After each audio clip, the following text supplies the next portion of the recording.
खबर पता लगा कि बचपन में माखन की चोरी करते थे। अच्छा, हाँ।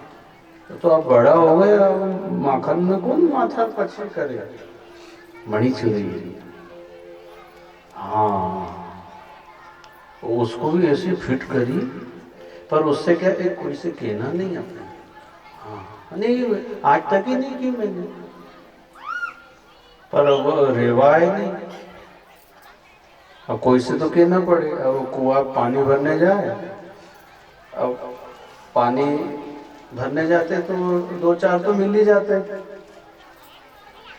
फिर वो उनसे, देखो मैं 2-3 दिन से तुमसे कहने की सोच रही हूँ।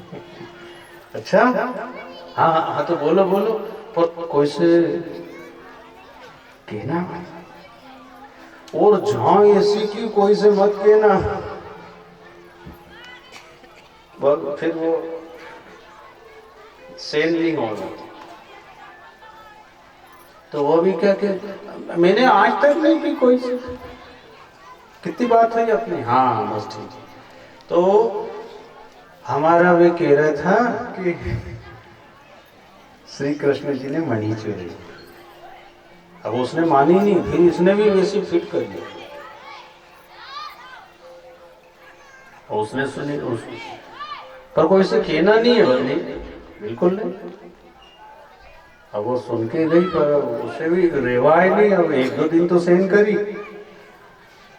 फिर जो शुरू, धीरे धीरे बात पूरी द्वारकापुरी में घर घर पहुंच गई। बिना पंपलेट के, बिना मोबाइल तो था ही नहीं उसमें, कोई व्हाट्सएप सिस्टम तो था नहीं, पर बात फैल गई और श्री कृष्ण जी के कान में भी पहुंच गई, तुमने मणि चुराई है।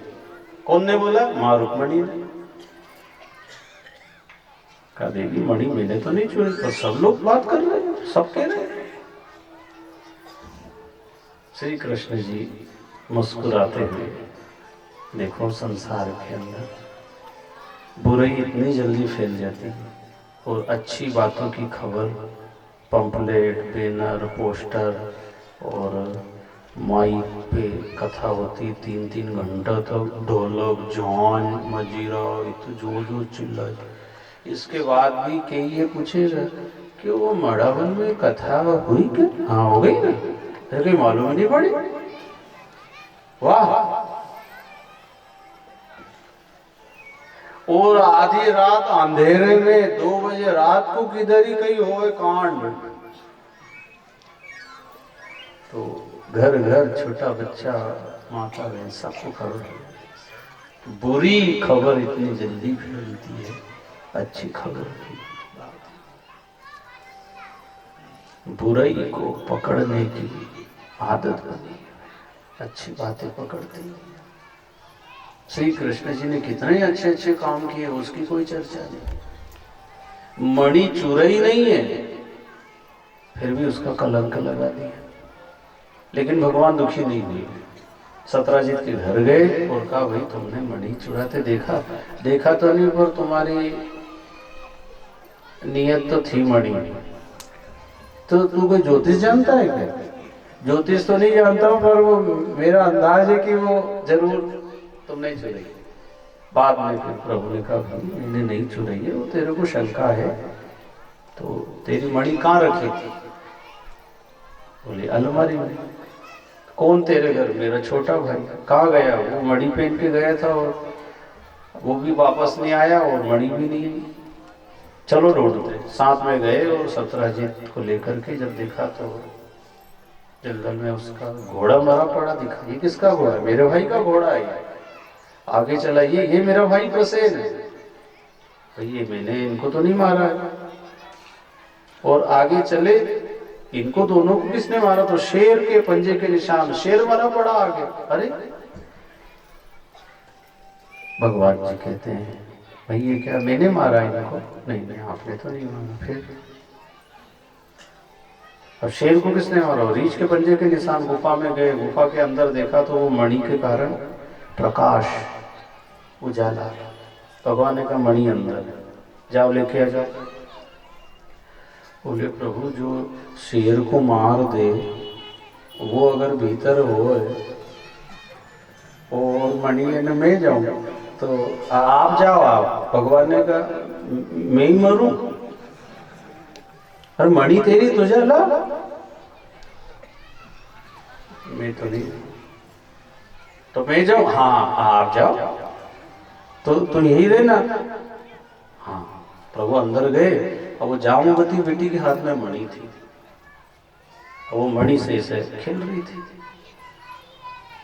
आखिर में भगवान ने ये मणि हमें दे दो, तो उसने मुट्ठी बंद कर ली, नहीं, तो भगवान ने हाथ पकड़ लिया, और हाथ पकड़ा तो वो चिल्लाई, अब चिल्लाई तो जामवान नहीं सोया तो वो जाग गया। किसकी हिम्मत मेरी गुफा के अंदर आने की? और जो चला युद्ध का दौर, घुसा से, मुक्के से, लात से, वो तो जिसको जो समझ में आया। 27 दिन हो गए लात घुसा, 28वें दिन वो कहने लगा, जामवान भी आप कौन हो, अपना परिचय। तो कहा भाई मैं त्रेता युग में मर्यादा पुरुषोत्तम राम बन के आया था, और अब ये द्वापर युग में कृष्ण बन के आया। अरे प्रभु आप, अरे मैं पहचान नहीं पाया, आदेश करो क्या सेवा करो आपकी। तो भैया 27 दिन से लात और घूसा से कर तो रहे। अरे अरे देखो प्रभु ऐसे गलती हो गई, वो मेरे को मालूम नहीं था कि आप ही हो, ये इसलिए मैंने सब उठा पटक करी। वो तो 27 दिन तक आप हार नहीं माने, तो मैंने कहा कोई ये तो दमदार, नहीं तो इतना आज तक कोई ने नहीं झेले, कहीं को ठिकाना लगा दी। और त्रेता युग से ढूंढ रहा था मैं तो, और आपने कहा था कि द्वापर युग में मैं आऊंगा फिर हल्के हो जाना। हाँ तो इसीलिए तो मैं आया तेरी भी मनोकामना पूरी करने, तो हो गया हल्का। हाँ अब ठीक लग रहा है। तो आप कैसे आए? भैया मैं मणि लेने आया, मुझे मणि का कलंक लगा। आपको मणि का कलंक लगा दी? कैसे लोग हैं? मत पूछो भैया, मेरी मैं जानना। तो ये मणि पर मैंने मणि तो जामवती बेटी को दे दी, अब वापस तो ले नहीं सकते। एक उपाय, ये मणि आप ले जाओ, साथ में मेरी बेटी को भी ले जाओ, और मैं आपके धाम जाता हूँ। जामवत रीछ ने अपने बेटी को सौंप के और वो भगवान के धाम चला गया मणि लेके। वो जामवती को लेके बाहर आए तो ये 17 जीत 14 दिन में घर आया, प्रभु 28 दिन में बाहर आए, ये 14 दिन में घर पहुंच गए। उसके घर जाके मणि दी, ये तेरी मणि संभाल, तुमने झूठा कलंक लगाया, वो बहुत शर्मिंदा हुआ। आज के बाद कभी बिना जाने बिना सोचे विचारे किसी की बात नहीं करना, किसी की बदनामी नहीं करना, किसी के घर बेटा बेटी बहू की घर की चर्चा नहीं करना बिना सोचे विचारे। ये तो पाप लगेगा। क्या मिलता है किसी के घर की बात करने से? 4 जने माताएं बैठती ना, यहाँ की नहीं कह रहा, मड़ावन की तो बहुत अच्छी है, पर कई जगह है ना इतनी बात कर रहे, कोई मतलब नहीं। उस रात की 12 बजे से बात कर रहे हैं, एक ही बात, उनकी बात, उनकी बहू, उनकी जेठानी, उनकी सास, ये कर्म बनते हैं, उनके कर्म तुम लपेटते हो, फिर भोगना पड़ता है। बात करो भगवान की, शास्त्र की, संत की, कथा की, ज्ञान की बात करो। फुर्सत कैसे मिल जाती फालतू बातें करने की? सांस गंवा रहे हो अनमोल। भगवान ने डांट लगाई, शर्म आना चाहिए। मेरी जगह और कोई होता ठिकाने लगा देता, पर मैं छोड़ रहा हूँ जिंदा, ये बड़ी संभाल। तो प्रभु आ गए। अब इसके मन में ऐसा आया, बात तो गलत हो गई। और फिर क्या हुआ, द्वारका वासियों ने भी कहा, अरे इसके कहने में हमने हमारे द्वारकाधीशी कृष्ण पे शंका करी, ये हमारे कर्म बिगड़ गए, ये बड़ा बेईमान है, आज से इसके घर कोई आएगा जाएगा नहीं, और ना कोई इसको पत्रिका देना, ना कोई इसको बुलाना, ना इससे कोई राम राम करना, हटाओ इसको अलग। अब वो अकेला हो गया, बड़ा दुखी। एक दिन मौका देखकर श्री कृष्ण जी के पास आया, प्रभु मैंने गलती की, आपको बदनाम किया, बिना विचारे सोचे बिना जानकारी के मैंने सब किया, आप मुझे माफ करो। अरे तो कर तो दिया मैंने, नहीं नहीं, अभी सारे द्वारकावासी मेरे खिलाफ हो गए, विरुद्ध आचरण करते हैं, कोई मेरे से बोलता नहीं है। बोले तुमने बदनाम किया उनको, तो बात तो सही है भैया, पर मैंने तो नहीं सिखाया उनको, तेरे कर्म का फल भोग, तूने किया, वो तेरे साथ ऐसा करेंगे। अब मैं क्या कर सकता? प्रभु आप चाहें तो सब कुछ हो सकता है। हाँ बोल, क्या मैं मदद करूंगा तेरी?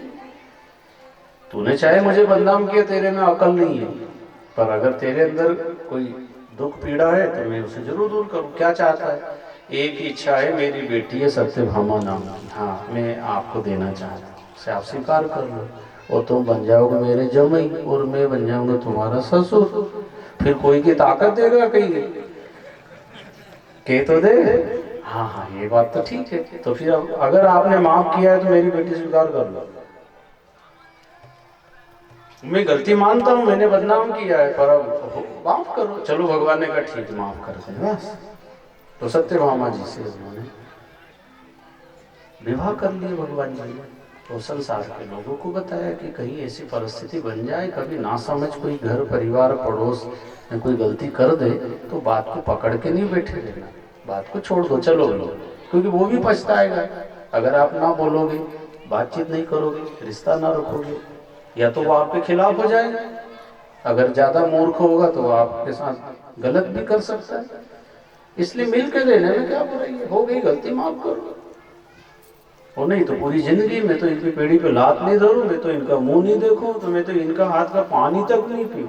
हाँ ज्यादा बड़े बोल नहीं बोलना।